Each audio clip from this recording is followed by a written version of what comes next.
Home Sweet Home នេះគឺជារូបភាពវីដេអូនៅក្រៅផ្ទះរបស់ខ្ញុំ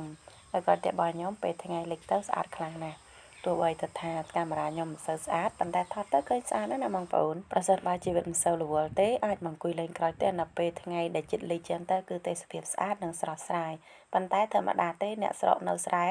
ពេលដែលថ្ងៃល្ងាចឡើងរៀងរវល់តិចព្រោះរៀបចំម្ហូបអាហារសម្រាប់អាហារពេលល្ងាចសម្រាប់ស្នេហារបស់ខ្ញុំគាត់គឺជាមនុស្សសាមញ្ញដូច្នេះនៅពេលល្ងាចឡើងគាត់ចូលចិត្តទៅមើលថ្ងៃលិចហើយនឹងមានពេល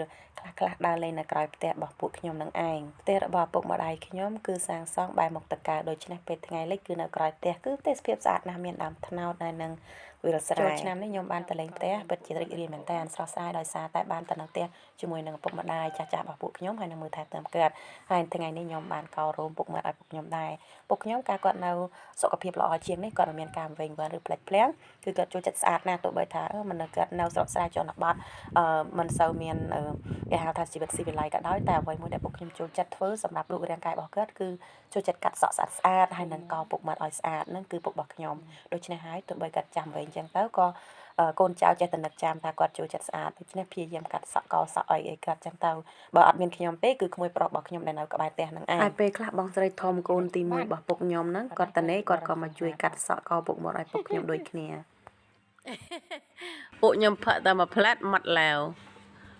ឆ្ងាញ់ផងមែនពុកតិចសល់តែ10ដាក់ក្របជីទៅទឹកសណ្ដែក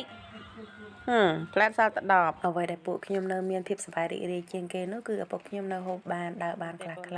ហើយគាត់នៅហូបបានផឹកបានធម្មតាហ្នឹងគឺពួកខ្ញុំរីករាយខ្លាំងមែនតើដោយថាមានចិត្តអរគុណដែលគាត់នៅតែមានកម្លាំងហើយនៅតែចង់ហូបអាហារបានធម្មតាចំណែកឯរបស់ខ្ញុំគឺជានារីដែលរឹងមាំហើយរវល់ណាស់មួយរយៈតាំងពុកខ្ញុំឈឺ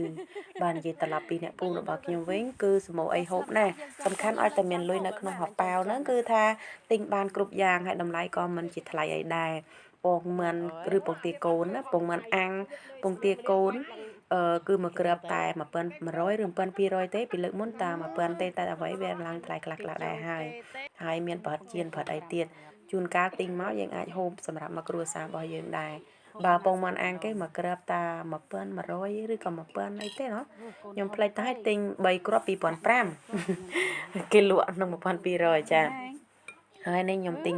ពងទាកូនមកហូបអាហារជុំគ្នាពេលល្ងាចព្រោះអីបើខ្ញុំរស់នៅឯនេះគឺគ្មានពងទាកូនហូបទេដូច្នេះបានទៅទេអីខ្ញុំទិញហូប2ដងដែរទៅទេមិនដល់3សប្តាហ៍ហ្នឹងបានទិញហូប2ដងដោយសារទិញទៅខ្ញុំហូបបានតែមួយគ្រាប់2គ្រាប់ទៅមានបងប្អូនកូនក្មួយច្រើនដែរយើងចែកគ្នានៅពេលដែលពួកខ្ញុំទៅលេងផ្ទះអញ្ចឹងទៅពួកខ្ញុំឆ្លៀតធ្វើជាអ្នកដែលបញ្ចុកគាត់ដោយថាព្យាយាមធ្វើជាអ្នកដែលបញ្ចុកគាត់ណាបងស្រីខ្ញុំខ្លះទៅខ្ញុំខ្លះទៅ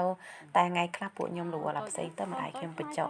តែបើសិនជាពួកខ្ញុំអត់នៅវិញគឺម្ដាយខ្ញុំនឹងឯងអ្នកថែទាំគាត់24ម៉ោងលើ24ម៉ោងថ្ងៃខ្លះម្ដាយខ្ញុំគាត់ថាបើរវល់អីចឹងគឺឲ្យពុកខ្ញុំហូបខ្លួនឯងតែគាត់ហូបដោយដៃទៅគឺងាយស្រួលជាងតែបើសិនហូបខ្លួនឯងគឺគាត់ហូបមិនសូវបានឆ្អែតទេព្រោះអីគាត់ហូបទៅកពុបកពាញពេញវាលចឹងទៅគាត់ក៏ធុញខ្លួនឯងគាត់ក៏ឈប់ទៅរយៈពេលជាង2ឆ្នាំឬជិត2ឆ្នាំហ្នឹងម្ដាយខ្ញុំរៀងរវល់បន្តិចហើយពីការថែទាំពុកខ្ញុំវីដេអូអំពីក្រុមគ្រួសាររបស់ពួកខ្ញុំសូមចប់តែប៉ុណ្្នឹងឯងអរគុណច្រើន